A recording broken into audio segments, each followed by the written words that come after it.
On November 12th, Ukrainian forces achieved minor successes on the eastern shore of Kherson Oblast through land operations. Geolocated evidence from that day shows that Ukraine made modest progress at Krynki, located 30 kilometers northeast of the Herson and 2 kilometers from the Dnieper River. Russian milbloggers admitted that their forces tried unsuccessfully to push the Ukrainians out of Krynki, adding that the Ukrainians were conducting an offensive in Poyma-Pishchanivka and Pidstepne, 10, 13, and 17 kilometers southeast and east of Chersonese, respectively. The same bloggers stated that Ukraine had moved additional forces to Krynka, planning to cut off Russian supply lines and attack infrastructure connecting the Russian front with the rear in occupied Crimea and the Herson and Zaporozhye oblasts. One milblogger expressed concerns that Ukrainian forces could threaten Russian positions near the E58, E97 intersection south of the Poyma-Pishchanivka-Pidstepne line.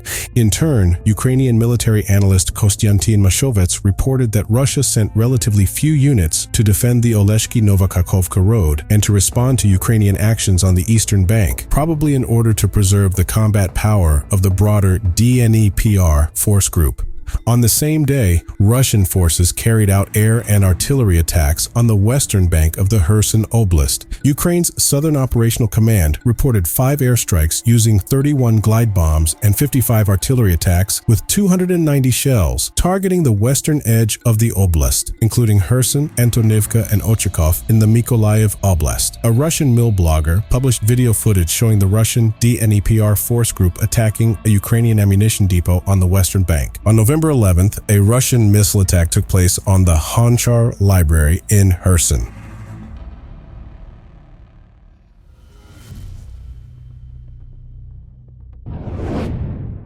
Russian soldiers published videos on social media expressing gratitude to North Korea for providing new missiles. Photos of North Korean artillery shells also emerged, suggesting their lower quality required adjustments to firing techniques. One video shows a Russian soldier standing next to a pile of missiles and thanking North Korea. In October, the group Ukraine Weapons Tracker identified artillery shells used by Russia in photos as being manufactured in North Korea. The Ukrainian military publication Vodogray stated that the missiles were copies of Soviet models.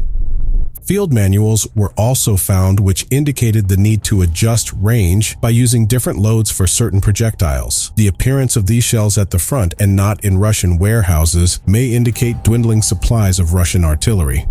During the current invasion of Ukraine, Russia has relied on its artillery superiority, and some sources claim that the ratio of Russian to Ukrainian heavy guns was 10-1 at the beginning of the year. The head of Ukrainian military intelligence, Kyrylo Budanov, stated in September that North Korea had provided Russia with 122mm and 152mm artillery shells and Grad missiles. The Kyiv Post previously reported that, according to U.S. intelligence, North Korea sent 1,000 containers of weapons to Russia. OSINT analysts estimated that at least 500,000 missiles were sent, while the head of Estonian intelligence Ants Kiviselg estimated the number at 350,000. In September, Kim Jong-un made an official visit to Russia to strengthen ties between the countries, and a month later, Russian Foreign Minister Sergei Lavrov described bilateral relations as new and strategic. However, both sides denied the arms trade claims.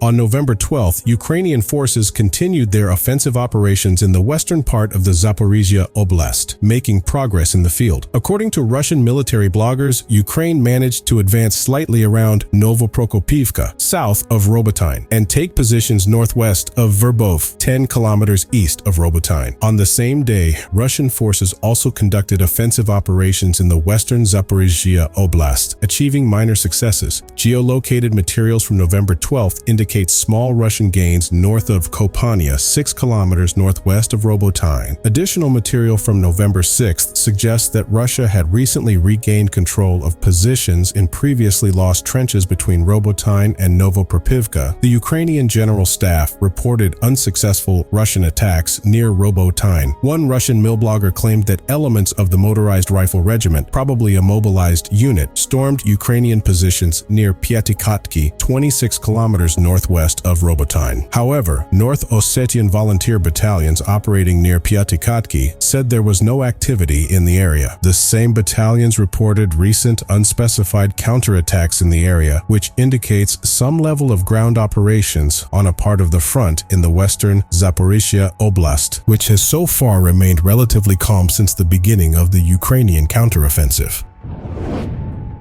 On Monday morning, Kremlin-controlled media announced that Russia had decided to regroup its forces in the Kherson Oblast, but these reports were quickly withdrawn. According to TASS and RIA Novosti news agencies, the Russian command of the Dnepr group decided to transfer troops to more favorable positions east of the Dnieper River. Such phrases have been used in the past to describe Russian retreats following Ukrainian attacks in the Kharkiv and Kherson Oblasts at the beginning of the invasion in February 2022. RIA Novosti wrote that the regrouping will allow the release of some forces that will be used for an offensive in other directions. However, both agencies later stated that their early reports had been published in error. The Russian telegram channel Ostorozno in Novosti, citing a source in RIA Novosti, suggested that the information could have come from a fake account of the Ministry of Defense, probably operated from the territory of Ukraine. Ukrainian telegram channels indicated that the planned announcements may have been revealed prematurely, and the Russians did not have time to prepare public opinion and soldiers for the planned maneuver. The National Center of Resistance of Ukraine stated that no evidence of Russian troop movements in the area was observed and considered it an information operation against Ukraine. Russia faces a challenge in the region as Ukrainian forces have managed to establish and maintain a significant bridgehead on the left bank of the Dnepr. Kiev maintained its presence on Friday, with both sides conducting air, mortar, and artillery attacks. Some Kremlin-affiliated bloggers stated that Moscow could not eliminate bridgeheads held by Ukrainian Marines without deploying reinforcements, especially assault troops, while others claimed that Russian counterattacks were containing and eliminating the bridgehead. The Institute for War Studies, ISW, reported that Ukrainian defense forces had reached the town of Krynki, 30 kilometers northeast of Kherson and 2 kilometers east of the Dnieper River, conducting an offensive south of that location. ISW assessed that the Russian military command would probably have difficulty transferring combat-capable reinforcements in response to Ukrainian operations. Military expert Oleksiy Hetman Dula, RBC Ukraine, stated that the presence of Ukrainians on the occupied left bank of the Dnieper confuses the Russians. ISW also reported that the Armed Forces of Ukraine, AFU, were maintaining positions and expanding their presence on the left bank of the Kherson Oblast. In turn, according to British intelligence, in the fight for the eastern bank of the Dnieper, the use of artillery by Russia or its lack will be crucial.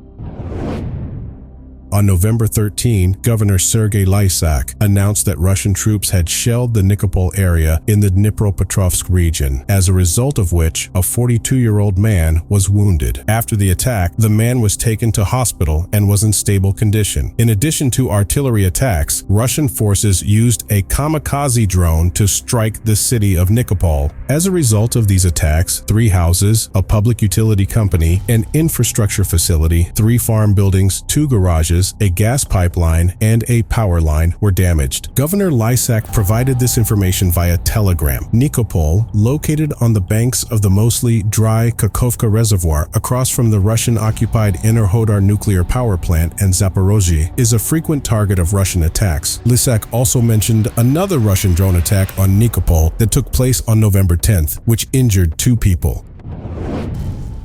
On November 13th, the Dutch newspaper De Telegraaf, citing anonymous sources, reported that the U.S. Department of Defense, DoD, had acquired 60 Gepard self-propelled anti-aircraft guns from Jordan to donate them to Ukraine. These guns originally came from the Netherlands, which sold them to Jordan in 2013 for 21 million euros. 10 years later, the U.S. Department of Defense purchased them for 110 million euros. Although the Dutch Ministry of Defense did not comment on the repurposing of the weapon for Ukraine, a spokesman told De Telegraaf that the price was fair at the time, and the change in the geopolitical situation now affects the value of the Cheetahs. Cheetah, a weapon designed in Germany and first introduced into service in the 1970s. 20th century is effective against planes, helicopters, and drones, including the Shahed drones that Russia often uses to attack Ukraine. According to Han Boomeister, a former Dutch brigadier general and current military professor de la De Telegraaf, its two guns can fire 550 rounds per minute, making it a cheaper alternative in the fight against drones than firing expensive missiles from air defense systems such as Iris-T or Patriot.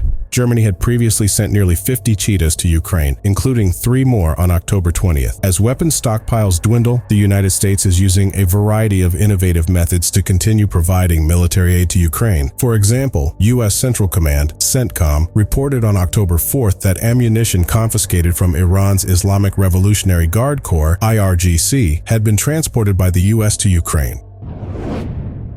On November 12th, Russian forces continued offensive operations on the border of the Donetsk-Zaporizhia region, but did not achieve any confirmed progress. The Ukrainian General Staff reported unsuccessful Russian attacks near Zlota Niva, 10 kilometers southeast of Veliki Novosilka, and Staromayorsk, 9 kilometers south of the same town. In turn, Russian military bloggers claimed that Russian forces carried out attacks south of Veliki Novosilka, including unsuccessful actions near Staromayorsk. A Russian media aggregator reported that on November 11, Russian forces advanced near Staromayorsk and Novodonetsky, 11 kilometers southeast of Veliki Novosilka. Additionally, the Russian Vostok battalion stationed on the border of the Donetsk-Zaporizhia Oblast reported increased activity along the entire Urozhain-Staromykhailivka line, stretching 9 to 19 kilometers south and southwest of Veliki Novosilka. The battalion also stated that neighboring Russian military units had launched an offensive, describing November 12th as an important day.